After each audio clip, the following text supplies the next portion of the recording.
Bonjour à tous sur ma chaîne YouTube. Aujourd'hui, j'ai décidé de vous parler de nouveau de Kabbale, mais surtout cette fois-ci sous l'angle de la psychologie existentielle, parce que je pense que la Kabbale est un très bel outil de développement personnel qui nous apprend pas mal de choses, notamment sur soi-même, mais mais aussi sur les lois évolutives. Alors, vous savez tous, parce que je l'ai déjà exposé dans une vidéo précédente, que la Kabbale vient de la tradition ésotérique juive, tradition qui essayait d'expliquer la création de l'univers, l'origine et le devenir de l'homme, la nature et le mode de travail de ce qu'ils appellent le créateur, de ce qu'on appelle le Bonjour à créateur, tous c'est-à-dire les et lois bienvenue évolutives sur qui nous ma chaîne gouvernent. YouTube. Alors, il y a une Kabbale, J'ai parmi les décidé différents donc courants de Kabbale, il y a de ce qu'on appelle la Kabbale lancer une opérative, donc qui est nouvelle très très pratique, qui vidéo se décline sur un sur plan la quasiment Kabbale. quotidien et dont la psychologie existentielle peut s'inspirer pour trouver des méthodes encore une fois, de connaissance de soi. Euh, Pourquoi je suis arrivée à cette conclusion? Parce que la Kabbale décrit surtout un système évolutif basé sur des énergies. Vous verrez que dans la suite de l'exposé qu'il y a une dizaine d'énergies qui nous gouvernent et ces énergies vont se retrouver dans les comportements de chacun d'entre nous de façon plus ou moins développée. Donc, je vous souhaite encore une fois la bienvenue sur ce site et nous allons voir comment la Kabbale peut s'appliquer au quotidien dans notre vie. Alors d'abord, avant de voir quels sont les liens entre la Kabbale et la psychologie existentielle, je vais vous rappeler quels sont les fondamentaux de la Kabbale afin de s'approprier du langage, le langage que vous verrez si vous voulez poursuivre l'étude de la Kabbale et de la Kabbale liée à la psychologie, ce qu'on va appeler la psychologie transpersonnelle. Il est important de comprendre le langage, donc je vais vous rappeler quels sont les fondamentaux de la Kabbale. Alors la Kabbale, qu'est-ce que la Kabbale? La Kabbale qui s'appelle KBL, hein, vous savez qu'on est en langage sémitique et donc c'est une racine basée sur trois consonnes qui est importante. Ça vient du mot hébreu KBL qui veut dire ce qui est reçu, la tradition, ce qui est reçu.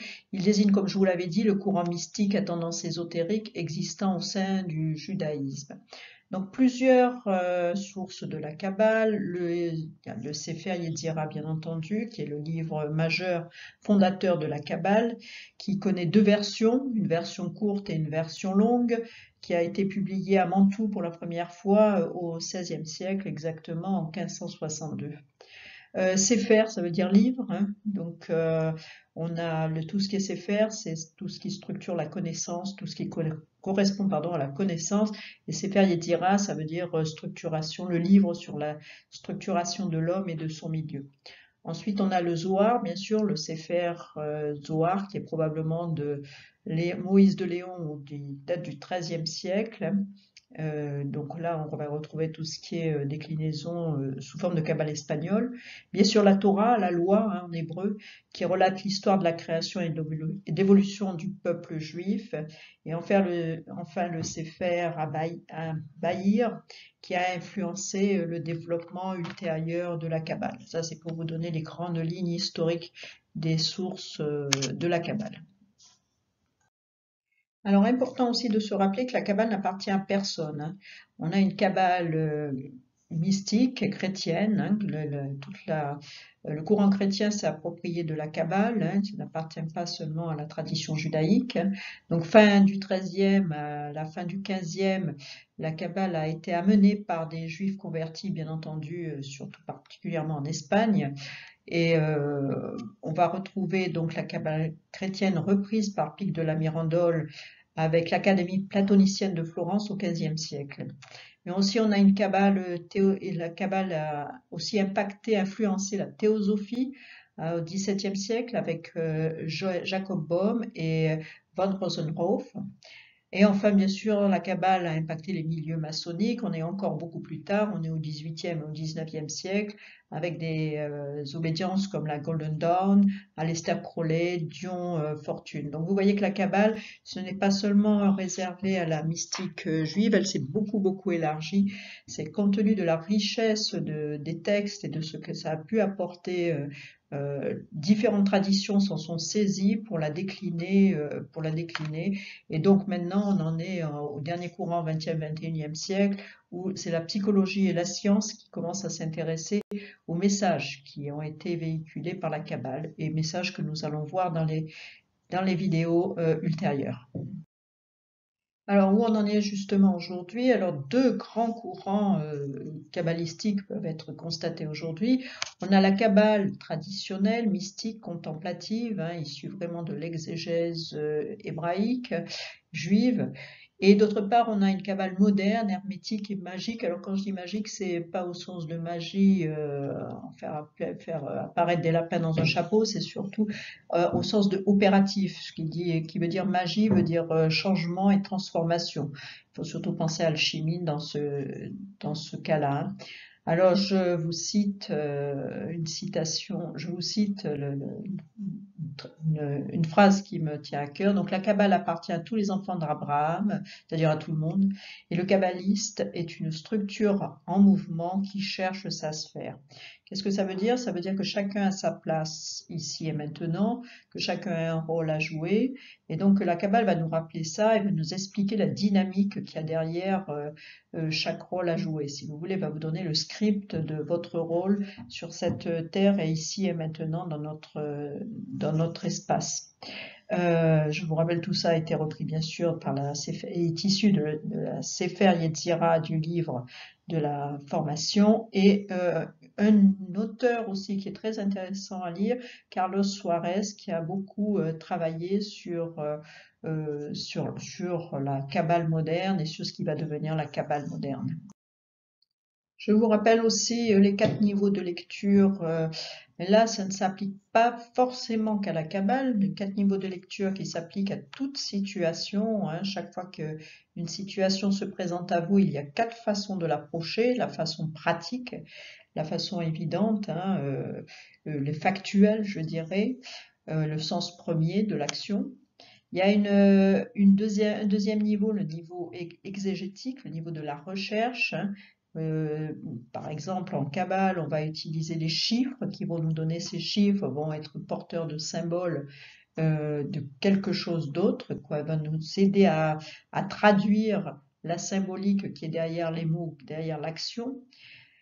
Comparatif, le 4e niveau, c'est un niveau de lecture par allusion. Pensez aux paraboles de la Bible, par exemple, par des images. On va parler d'arbre de vie. L'arbre de vie est une image. Il n'y a pas d'arbre de vie. C'est triste peut-être, mais c'est ainsi que ça se passe. C'est un symbole par allusion, donc par allégorie, qui permet d'élaborer une structure d'étude ou un système de classification. Et enfin, le 4e niveau de lecture, c'est un niveau secret, un niveau doctrinal, donc beaucoup plus théologique, beaucoup plus mystique et bien entendu beaucoup plus difficile d'accès. Qu'est-ce que veut dire le texte? Qu'est-ce que veut dire l'action? Qu'est-ce que veut dire la situation qui vous arrive? Donc quel est le message secret ou subliminal, si vous préférez, qui est derrière toute parole ou toute action? Donc beaucoup plus difficile à décoder, qui demande un peu plus d'entraînement. Alors, on va rentrer dans le vif du sujet avec les fondamentaux véritables de la Kabbale. Avant, je vais vous donner les différentes façons de lire le texte si vous lisez le Sefer Yetzira en parlant du Pardes. Mais là, on va véritablement rentrer dans les fondamentaux de la Kabbale. Donc pour la Kabbale, pour les kabbalistes, il n'y a pas de Dieu, il y a des voiles. Imaginez une énergie à l'état primaire qui va se densifier, qui va se matérialiser de façon de plus en plus concrète, de façon de plus en plus dense. C'est ce qu'on va appeler les voiles. Donc les voiles, si vous voulez, la puissance énergétique est tellement forte à la base qu'il serait impossible pour un être humain de l'approcher, il serait désintégré si vous voulez. Mais cette énergie, pour se mettre à la portée de l'être humain, va se recouvrir de voiles si vous voulez. La notion de voile est importante et donc avant d'apparaître sur Terre, de se matérialiser, on va passer par les 3 voiles, des énergies, si vous voulez, préstructurées au-delà du monde manifesté. Très concrètement, ça veut dire que les voiles vont protéger l'être humain de cette énergie primordiale qui peut être appelée Dieu, mais que vous pouvez appeler de tout autre nom, puisqu'on ne sait pas exactement ce qu'il y a là derrière, tout dépend des croyances de chacun, mais cette énergie à l'état pur dans lequel on se ressource, au travers de laquelle on se ressource, ici sur cette terre, est tellement forte à la base qu'elle est recouverte de voile qui permet à cette lumière de nous parvenir, mais tout à fait atténuée, quoi. Eine Soft-House, c'est la lumière à la vibration pure, hein, qui est une lumière vide sans borne. Ein Soft, vide obscur, illimité. Et Ein, c'est le néant, le rien, le vide. En fait, il n'y a pas de néant. Hein, encore une fois, c'est une lumière très, très, très, très puissante, quoi. Donc il n'y a pas de Dieu, mais ni d'image. Donc dans la tradition juive, il y a un tétragramme, hein, Yod et Wav et, donc pas de Dieu, puisqu'on ne peut pas représenter, on ne peut même pas s'imaginer ce que ça peut être Dieu. Donc il y a une différence entre le Dieu caché, transcendant, hein, le transcendant et une vibration pure, et le Dieu révélé, donc là, à travers des séphirotes. Alors, les séphirotes, ce sont 10 aspects du Dieu révélé, 10 attributs divins. En psychologie, on voudrait dire 10 traits de personnalité, si vous voulez, pour être très très concret, et pour faire le lien avec la psychologie, ce serait 10 traits de personnalité. Il y en a 10, hein, il n'y en a pas 7, comme on l'a dit, 8, 9, il y en aurait 10. Qui sont chacun correspond à une partie d'énergie. Donc il y a 3 voiles, et imaginez que la lumière arrive bien affaiblie dans notre monde, et notre monde est divisé en quatre mondes. En fait, il y a 4 mondes. Donc le monde physique, le monde de la formation, Yetzira, le monde de la création, et le monde d'Adzilou, le monde des archétypes. À chaque monde correspond un espace-temps donné, une densité d'énergie et de matière et un niveau de perception de la conscience.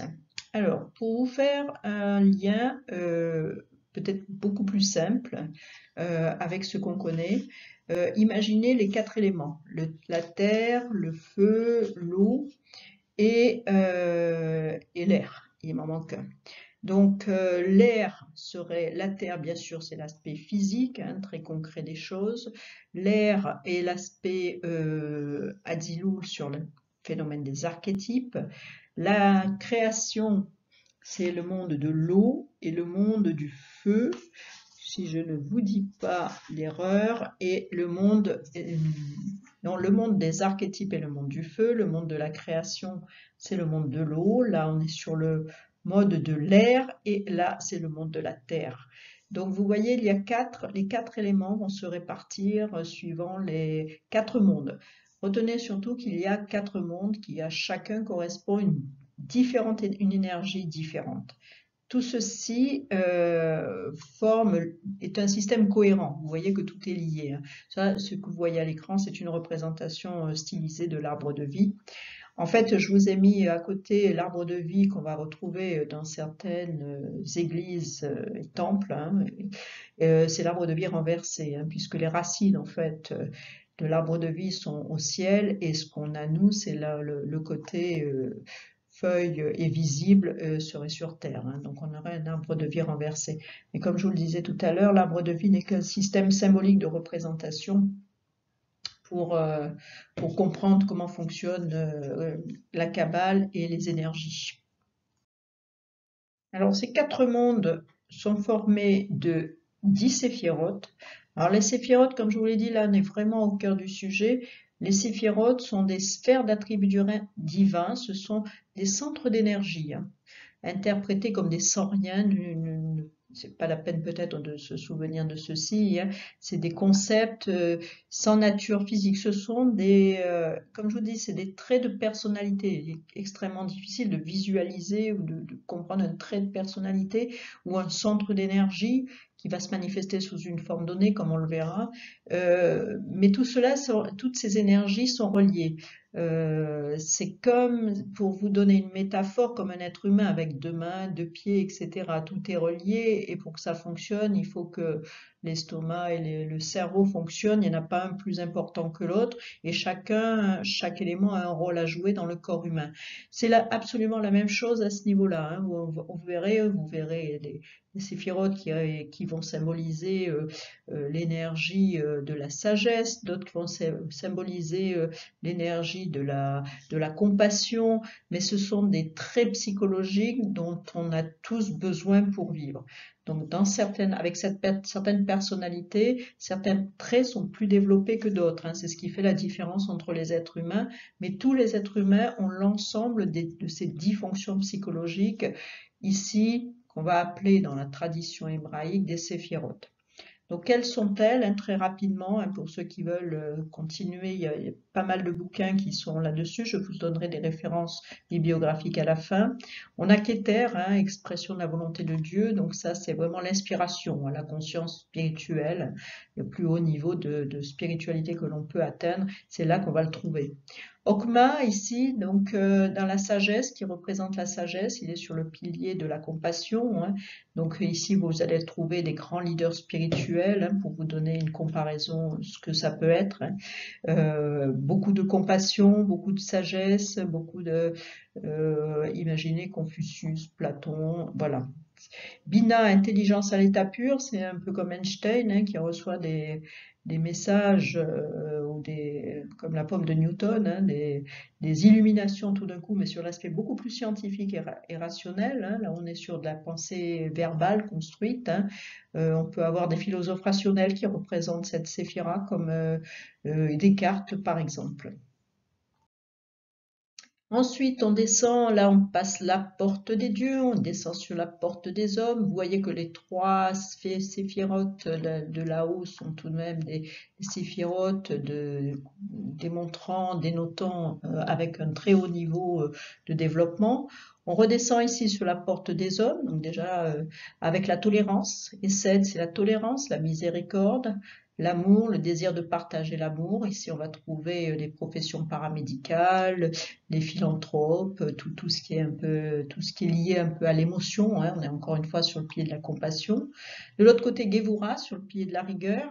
Alors ça, c'est le contrôle, la discipline. Pensez aux armées, les chefs d'armée, les juges, les chefs d'entreprise, hein, tous ceux qui ont la capacité d'utiliser de juger, d'utiliser du pouvoir.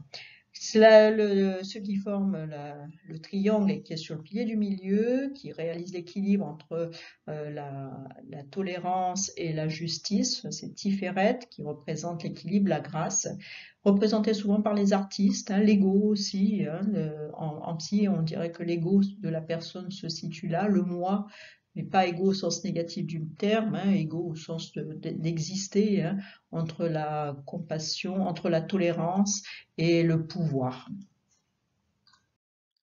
Un troisième triangle vers le bas, donc qui est formé par Netzach, Od et Yesod. Netzach, toujours sur le pilier de la compassion, qui représente la détermination, mais aussi la curiosité, hein, l'ouverture de l'ego. On peut avoir là les grands monarques, etc. Mais souvent marqué ce qu'on appelle la victoire, hein, la Netzach traduction, vous verrez souvent la victoire. Et, les mots sont ici très difficiles à interpréter, hein, donc pensez surtout désir de vie, désir, ouverture de l'ego, je pense que c'est le terme qui correspond le mieux. Ode, c'est la curiosité intellectuelle, hein, pied de la rigueur, hein, communication, prophétie, l'expression d'une volonté supérieure. Ici, vous allez trouver les grands orateurs, hein, les chefs religieux, souvent les idéalistes, bien sûr. Et Yesod, qui fait sur le pilier du milieu, qui réalise l'équilibre entre Netzach et Od, hein, c'est-à-dire entre la détermination, la soif de vie, je dirais, l'instinct, l'impulsion qui vous fait lever tous les matins et la curiosité, c'est Yesod. Yesod, c'est le fondement, hein, l'énergie, j'ai noté énergie génératrice réfléchissante, union de la pensée avec Od et de l'action avec Netzach. C'est la créativité, fondement de la créativité. Ici, vous allez trouver des savants, des ingénieurs, des réformateurs sociaux. Et en dessous, nous allons voir qu'il y a la dernière séphirote, la 10e, Malkout. Alors Malkout, c'est vraiment la matérialisation totale, c'est la représentation, on dit que c'est la représentation du divin dans le monde matériel, ainsi que dans l'action humaine. Pensez à la vie quotidienne. la vie quotidienne qui est basée sur l'éthique, la force intérieure, bien sûr, hein, puisqu'on est dans un système évolutif vers plus de perfection, naturellement. Mais Malkout représente la réalité de l'action au quotidien. Dans chaque séphirote contient l'ensemble des séphirotes, si vous voulez. Donc, Malkout, chaque séphirote n'est pas indépendante les unes des autres, hein, comme ce schéma pourrait le laisser penser. Chacune est liée.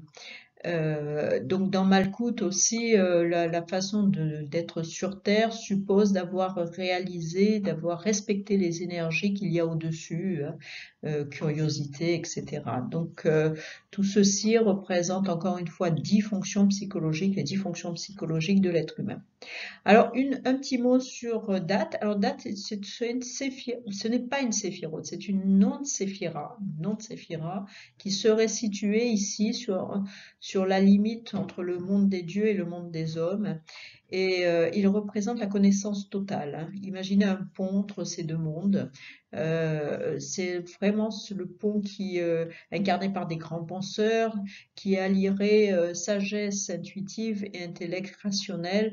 Donc, pour élever l'humanité à un niveau spirituel supérieur, c'est le pont. Imaginez un pont que vous auriez à franchir quand vous voulez atteindre des niveaux vraiment supérieurs de conscience, par la méditation, par exemple. Voilà, c'est pas facile. C'est un pont qui n'est pas facile à franchir, hein, où les risques même de s'auto-admirer sont très très importantes, hein. Quand on devient un grand sage, la tentation est grande de s'admirer devant ses efforts et de rester bloqué à ce niveau-là. Donc Date, c'est une non-séphira, imaginez un trou noir ici, hein. Mais c'est le pont, ce serait un pont entre, encore une fois, le monde des dieux et le monde des dieux et le monde des hommes. Alors, pour nous résumer, donc 10 séphirotes qui sont liées, comme vous le voyez, par des chemins. C'est ce qu'on appelle les 32 voies de la sagesse.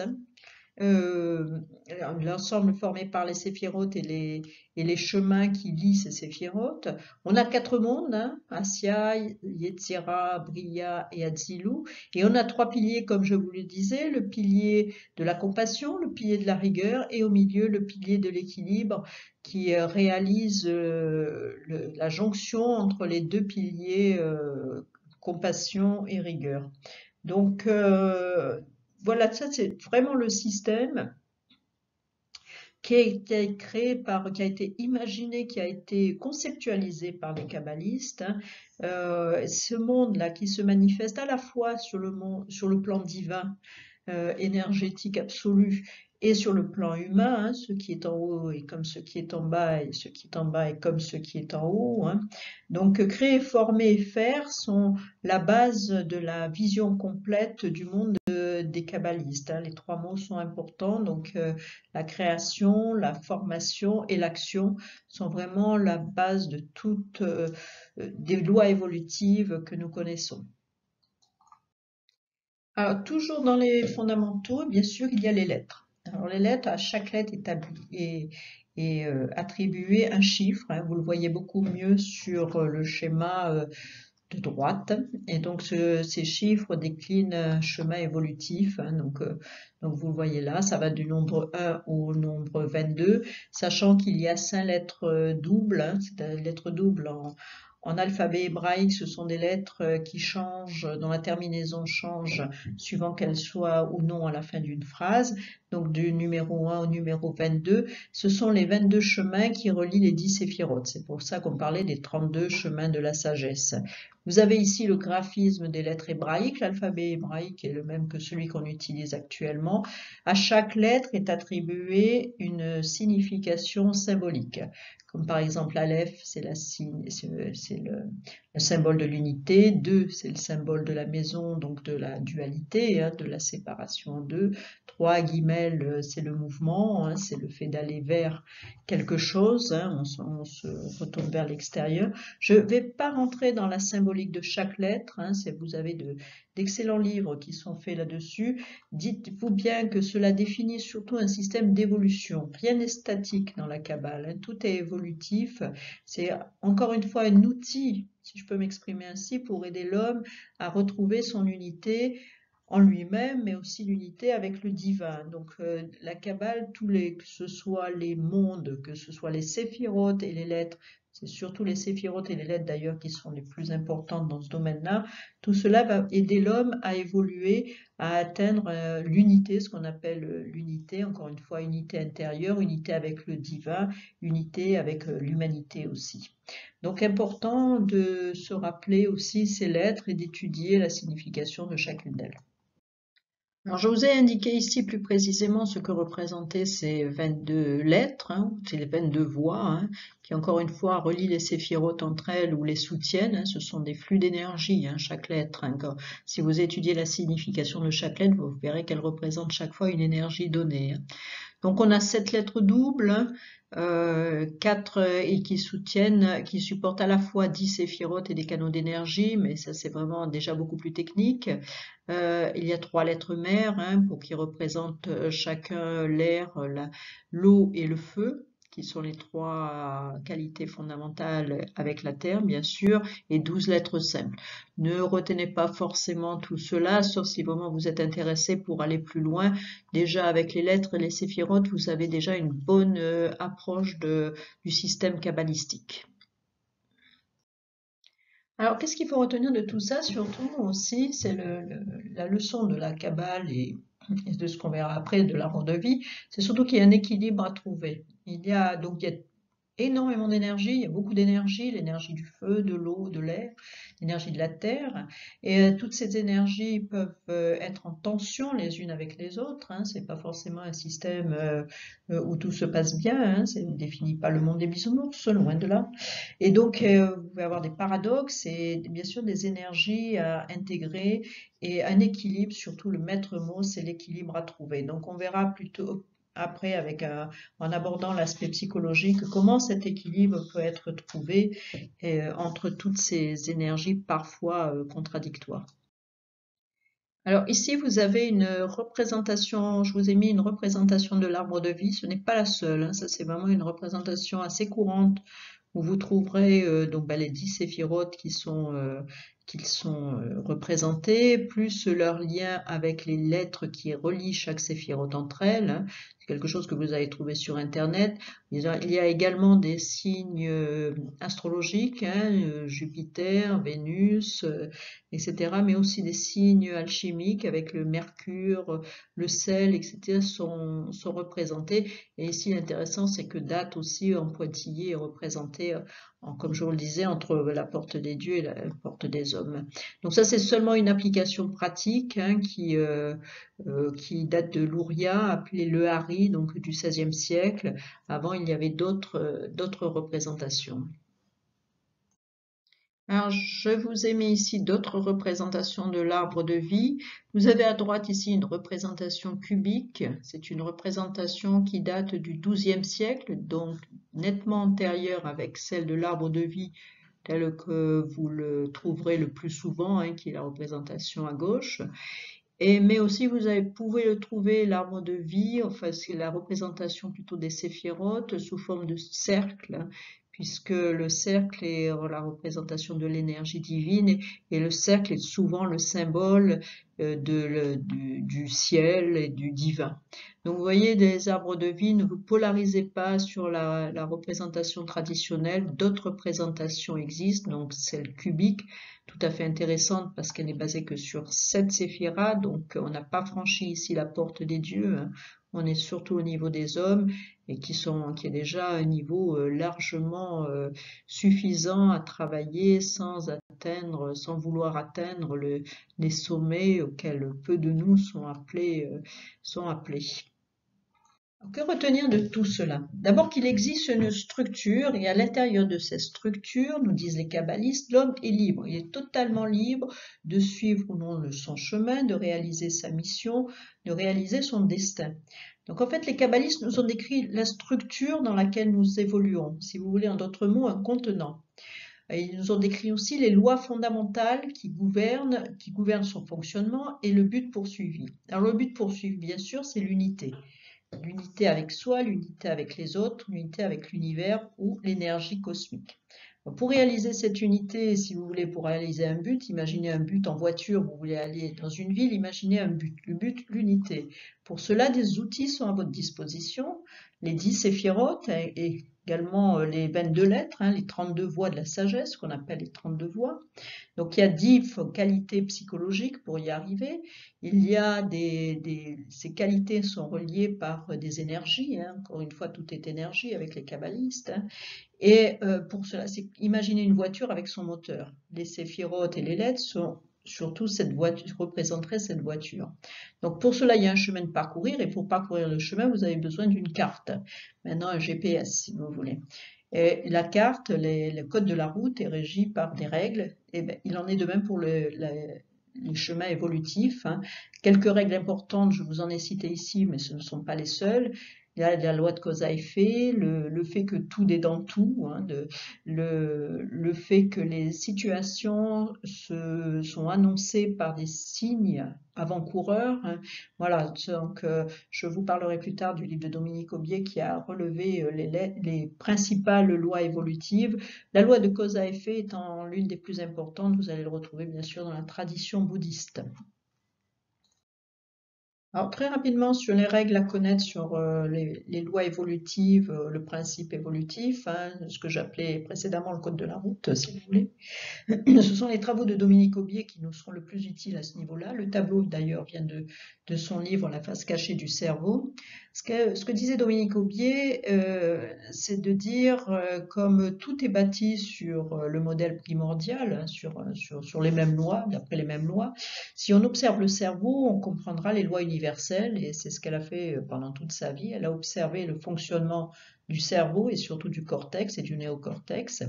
Elle s'est aperçue qu'il y avait 6 couches corticales, 10 strates comme par hasard, qui définissent une évolution, un principe évolutif, en l'occurrence l'évolution du cerveau. Et de là, elle en a tiré des lois qui pouvaient s'appliquer, qui pouvaient se généraliser à toute situation, à toute évolution.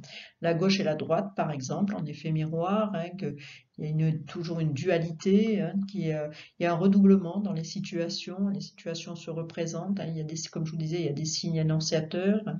Pour elle, il y avait aussi comme il y a 2 sphères corticales, il y a 2 sphères dans le genre humain, une qui sait et l'autre qui fait, il y a main droite, main gauche. Bip et Bob, ça renvoie justement à ces signes annonciateurs, il y a un échange latéral. Encore une fois, les travaux de Dominique Aubier sont extrêmement riches, et là, je n'aurai pas le temps de rentrer dans le détail de toute son œuvre, mais La face cachée du cerveau est un livre clé qui n'est pas facile à lire, mais c'est un livre clé qui vous donne les principales lois de fonctionnement de l'univers. Aussi à citer Annick de Souzenel qui a fait un travail remarquable, mais au niveau bien sûr du corps humain, puisqu'elle était infirmière et travaillait dans le domaine paramédical, et donc s'est servi de son métier pour observer les lois universelles. Encore une fois, comme tout est reproduction de systèmes évolutifs général, vous pouvez observer n'importe quel domaine de la vie, de la nature, par exemple, pour en tirer des règles qui nous régissent, nous, en tant qu'êtres humains. Un peu longue, mais de rappel nécessaire de tout ce système kabbalistique, nous allons rentrer dans le vif du sujet, c'est-à-dire la Kabbale et son application sur le plan de la psychologie, et particulièrement de la psychologie existentielle. Alors, qu'est-ce que veut dire sur le plan pratique traverser les 3 voiles? En fait, chaque voile, en termes de projection psychologique, peuvent représenter 3 qualités essentielles que je vous ai mises ici. D'abord, le travail sur soi essentiellement. L'évolution est un travail permanent qui consiste à se poser des questions, notamment sur le sens des situations, sur la connaissance de soi, l'analyse de son comportement. Deuxième qualité, c'est la solitude. Le chemin est essentiellement un chemin de solitude qui ne peut pas être fait grâce ou par l'autre. L'autre n'est qu'un effet miroir de ce qu'on est réellement. Le troisième voile, sur le plan symbolique, correspond à l'équilibre. Vous vous rappelez qu'il y avait 3 piliers, le pilier de la rigueur, celui de la compassion, et donc tout consiste à trouver l'équilibre toutes ces énergies. C'est le travail, bien sûr, de toute une vie. Alors, je vous ai donné ici un exemple très concret de passage d'une séphira à une autre, hein. Vous vous rappelez l'arbre de vie. L'arbre de vie, en bas de l'arbre, il y avait Malkout, et Malkout correspondait avec Yesod grâce à une des lettres. Qu'est-ce que ça veut dire véritablement très concrètement? Très concrètement, ça veut dire connaître son ombre. Pour ceux qui ont étudié Jung, cela ne les surprendra pas. Nous avons tous une ombre, c'est-à-dire une partie de nous-mêmes que nous ne voulons pas reconnaître et qui agit, mais qui agit malgré nous. Ça veut dire aussi maîtriser son ego, hein, puisqu'on commence à remonter l'arbre. Malkout représente l'ombre. Et connaître son ombre veut dire maîtriser aussi son ego et ses peurs, bien entendu. La leçon de Malkout à Yesod, c'est comprendre qu'il n'y a aucun monde extérieur qui nous agresse et qui nous forme, et le monde, comme je vous le disais précédemment, n'est qu'un effet miroir de ce que nous sommes et de qui nous sommes. Donc, petit rappel des mécanismes psychologiques à ce niveau-là, avec, vous savez qu'on a des égos, Freud disait que derrière l'ego, il y a le ça, c'est-à-dire les pulsions, et au-delà, il y a un super ego qui correspond au contrôle total de soi, quoi, et à la maîtrise totale de soi. Donc, vous voyez que sur cette petite partie-là, Malkout Yesod, la leçon est de dire, et la façon de procéder est de dire, et maîtriser votre ego, essayez de connaître votre ombre pour arriver à commencer à remonter l'arbre de vie. Alors, que nous apprend l'arbre aussi, vous vous rappelez, il y avait 4 mondes, et là c'est pareil, nous allons retrouver son application sur le plan psychologique. Aux 4 mondes correspondent 4 types d'intelligence sur le plan psychologique, hein, dans la théorie des intelligences multiples. Ces intelligences sont actionnées par des émotions, ces émotions qui nous alertent et qui nous font réagir, penser et agir. Donc, au niveau le plus basique, au niveau le plus concret, on a une intelligence corporelle, hein, au niveau le plus matériel, et le corps a une intelligence, sans aucun doute, hein. Les maladies nous alertent, par exemple, de certaines situations, hein. Et des maladies de plus ou moins graves nous alertent aussi sur notre ombre et des choses qu'on ne veut pas voir et qui ressortent sous forme de maladie. On a une intelligence émotionnelle, hein, qui a été décrite par Goldman, hein, depuis à peu près maintenant une trentaine d'années d'ailleurs. L'intelligence cognitive, c'est le coefficient intellectuel, bien connu des rationalistes, hein, qui mesure un certain type d'intelligence, particulièrement mathématique. Et enfin, l'intelligence spirituelle, le dernier champ de recherche actuel qui a trait plutôt au sens de l'existence, au sens des situations, à la notion de connexion avec les autres et à la notion de transcendance et de dépassement de soi, tel que l'avait vu Maslow dans ses écrits. Alors, je vous ai dressé ici le parallèle entre l'intelligence émotionnelle telle qu'elle avait été étudiée par Goldman, hein. L'intelligence émotionnelle pour Goldman avait 4 composantes, hein, qui étaient basées sur la conscience de soi, hein. La conscience sociale, hein, c'est-à-dire l'empathie, la conscience de l'autre, la maîtrise de soi, et dont la maîtrise de ses émotions, bien sûr, puisqu'on était en termes d'intelligence émotionnelle, et les aptitudes sociales, c'est-à-dire la maîtrise d'un rôle social, en termes de gestion de conflits, leadership, inspirant, etc. Donc ici, vous trouvez le parallèle avec l'intelligence spirituelle, avec le même principe, conscience du self, hein, de notre niveau de conscience de l'univers, c'est-à-dire conscience, ce qu'on va appeler la conscience sociale ici, va correspondre à la conscience de l'univers et de l'autre, la maîtrise du soi. Et le soi, a aussi bien les émotions que l'aspect cognitif, hein. On va contrôler, on va maîtriser plutôt contrôler les émotions et les pensées, mais les actions, ainsi que les actions, et la maîtrise sociale, c'est-à-dire en devenant un exemple sur le plan, disons, écologique, environnemental. C'est la maîtrise de lien social, mais en recherchant derrière, vous avez toujours l'intelligence spirituel, vous avez la recherche du sens qui est toujours important, hein. La conscience du self, c'est le rôle, quel est le rôle que je joue dans la société et pourquoi. La conscience de l'univers, c'est quel est mon rôle, moi, personnellement, au sein de cet univers, quel est le rôle que j'ai à jouer et pourquoi, quel est le sens de ma présence ici et maintenant. La maîtrise de soi, encore une fois, alors que sur le plan d'intelligence émotionnelle, nous ne parlons que des émotions. Ici, on va aussi parler de la pensée, de l'action, hein, donc les trois autres éléments. Et la maîtrise sociale, c'est se contrôler, se maîtriser assez pour devenir un exemple sur le plan sociétal.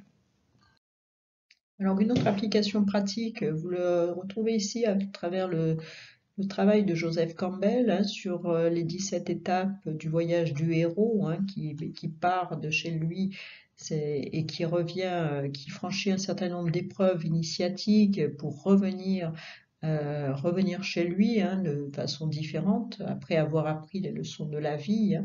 Le but, là aussi, c'est la construction du soi, la construction de l'âme, hein, qui cherche à se réaliser, hein, et elle se réalise à travers l'épreuve.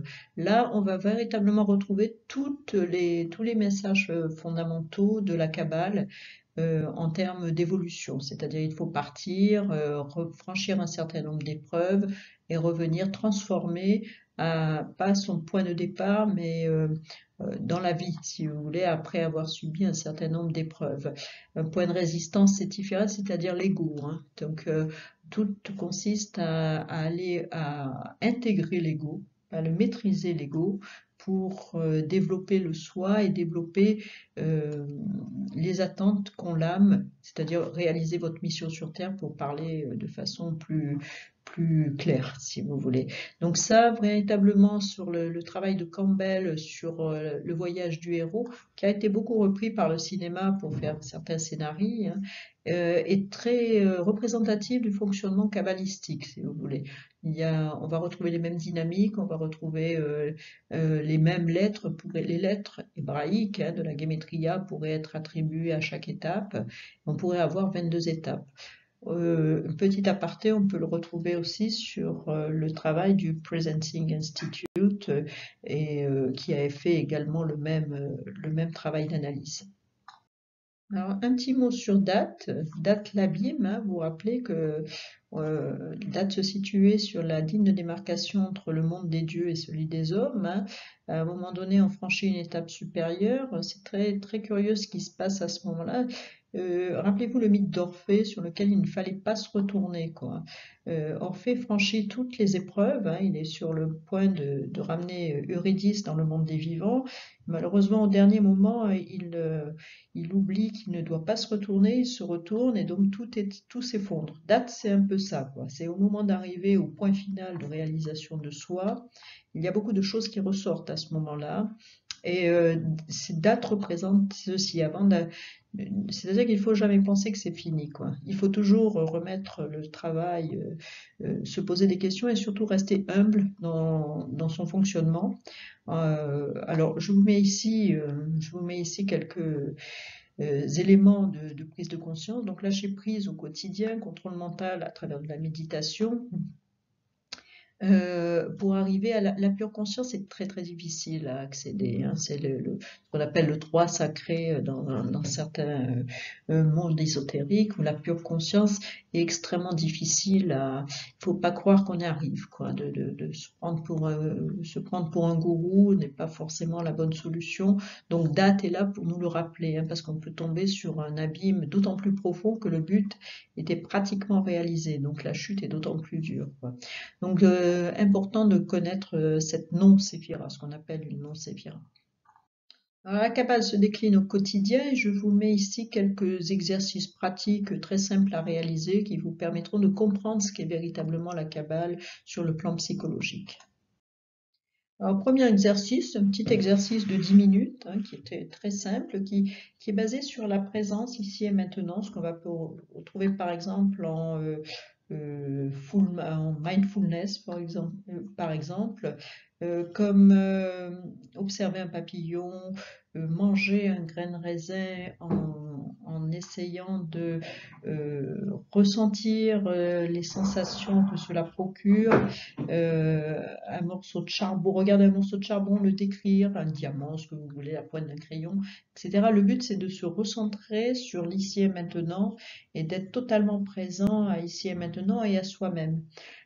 Plus vous pratiquerez cet exercice, plus votre sens de la perception s'élargira et plus vous serez en mesure d'observer et de lâcher prise et surtout de faire taire vos idées pour observer ce qui se passe ici et maintenant. Très important comme base de travail dans tout système évolutif. Alors, autre petit exercice sur l'identification de vos choix, et vous verrez ici quelles sont les séphirotes qui vont s'appliquer. Donc, vous faites une liste des choix que vous avez fait aujourd'hui, du moins important au plus important. Tous les choix que vous avez faits, y compris les plus banaux, les plus triviaux auxquels vous pouvez penser. Vous notez les points qui ne vous ont pas laissé de choix car soumis à des forces extérieures. Exemple, aller chercher les enfants à l'école, donc surtout s'ils sont en bas âge. Donc vous notez tous ces points-là, vous comparez les deux listes. Les choix, et vous examinez la plus longue entre les listes, c'est ceux qui vous ont laissé du choix et ceux qui ne vous ont pas laissé de choix. Vous vous demandez pourquoi il en est ainsi, pourquoi une liste est plus longue que l'autre, et si ces deux listes sont représentatives de votre expérience. Alors, ce qui est important de comprendre à ce niveau-là, c'est savoir si vos choix sont le reflet de votre propre désir ou le besoin de contrôler ou de juger, ou de votre incapacité à exercer votre pouvoir, un manque de Gévura. Là, on travaille sur la séphirote, si vous vous rappelez, qui est sur le pilier de la rigueur, qui s'appelle Gévura, le pouvoir sur votre vie. Contrôlez-vous votre vie ou est-ce que ce sont les autres qui la contrôlent? Exprime-t-il votre besoin d'aimer et de montrer de la compassion, donc j'essaide, ou vous sentez-vous incapable d'offrir ouvertement votre amour et d'établir un contact avec les autres? Ça, c'est le manque d'amour et de compassion, donc, et surtout d'amour, ou d'empathie. Donc ça, vous voyez, G7 correspond véritablement à cette notion d'empathie et de contact avec les autres. Vos choix sont-ils motivés par la volonté de faire le travail, donc Malkout, très concret, le besoin de satisfaire votre ego, c'est Yesod alors qui parlerait, et le sentiment qu'ils sont reliés à un objectif plus élevé, Tiferet, ou la sensation d'être véritablement inspiré, Keter. Donc vous voyez à chaque séphirote, à chaque, même sur les actions les plus simples de la vie, les séphirotes sont en action permanente. Donc il est important de les identifier pour savoir à un moment donné ce qui se passe. Quelle est la séphirote, quelle est la séphira qui agit, et agit-elle dans le bon sens ou en excès? Et comme je vous le rappelais, l'équilibre étant à trouver, tout excès doit être évité autant que possible. Alors, autre exercice, toujours sur l'identification des choix, vous pensez à un choix qui est difficile à faire et que vous devez effectuer soit maintenant, soit dans un avenir proche. Vous notez absolument toutes les options qui se présentent à vous. Et quand je dis toutes, c'est toutes, vous faites un brainstorming, comme on dit, et vous notez absolument toutes les possibilités que vous avez pour répondre à ce problème. Et ensuite, en vous servant de la structure de l'arbre de vie, donc des séphirotes et de ce qu'ils représentent, vous décidez quelles options correspondent aux séphirotes les plus puissantes et les plus faibles en vous-même. Donc je vous rappelle chaque séphirote, et là vous trouverez sur Internet des descriptions très détaillées de l'énergie représentée par chaque séphirote. Donc décidez quelle est la séphirote que vous allez utiliser, quelles sont les options et appliquez-les. Essayez de mettre le nom de la séphirote à côté de chaque option que vous avez identifiée. Avez-vous la possibilité de faire d'autres choix en regardant les séphirotes? Ça, je vous laisse parler votre intuition et regardez si vous pouvez avoir d'autres solutions qui s'appliquent. Alors, bien sûr, il faut être particulièrement honnête avec vous-même, hein, et comme je vous l'ai mis, déterminer si vous êtes motivé par le bien ou le mal, hein. Alors le bien c'est unifié et le mal c'est séparé, hein. C'est pas le bien ou le mal dans l'absolu tel qu'on l'a souvent défini dans certaines religions, mais tout ce qui sépare relève du mal et tout ce qui unit relève du bien. Donc c'est ce que je vous ai mis ici, le mal est tout ce qui sépare ou divise. Alors, autre exercice de de prise de conscience, hein, ou de pleine conscience par, par extension, hein, on peut créer une kavana. Alors, une kavana, c'est une intention, une pleine conscience. Examinez vos actions, définissez de quel monde ou de quelle séphirote elles relèvent, pratiquez de la méditation personnelle, changez votre approche, hein, c'est ce que je vous ai dit, le test du grain de raisin, le test de la nourriture, hein, quand vous mangez, soyez ici et maintenant, orientez votre créativité. Il y a plein de petits exercices que vous pouvez faire. Si ça vous intéresse, contactez-moi, hein, je pourrais vous en citer d'autres. Je vous mets ici aussi la bibliographie, hein, Mystère de la Kabbale par Waknin, hein, qui est Mark Waknin est un auteur de base, hein, qu'il faut avoir lu, qui descend, c'est beaucoup plus lié à l'exégèse hébraïque. La face cachée du cerveau de Dominique Aubier, hein, qui est, comme je vous l'ai dit, se base sur les travaux en neurosciences. 3 étapes essentielles, hein, je vous rappelle, dans la Kabbale, l'étude, le travail, la contemplation. Ce que j'appelle contemplation, c'est le travail, hein, l'étude, par l'étude, la méditation, l'amour, hein, par l'inspiration, l'optimisme, voir la solitude, mais je ne parle pas de la solitude, on attribue souvent un sens négatif à la solitude. Là, je parle de chemin personnel, et bien sûr l'action et la volonté, qui est la concrétisation de tout ce qu'il y a auparavant. Donc l'air, l'eau et le feu. Alors, enfin, vous trouverez ici mes coordonnées, donc n'hésitez pas soit à m'appeler, soit à me contacter, soit pour me dire si cette vidéo vous a plu, ou même me poser des questions, je serai ravie d'y répondre. Je vous souhaite une excellente étude de la Kabbale et de son application sur le plan de la psychologie existentielle.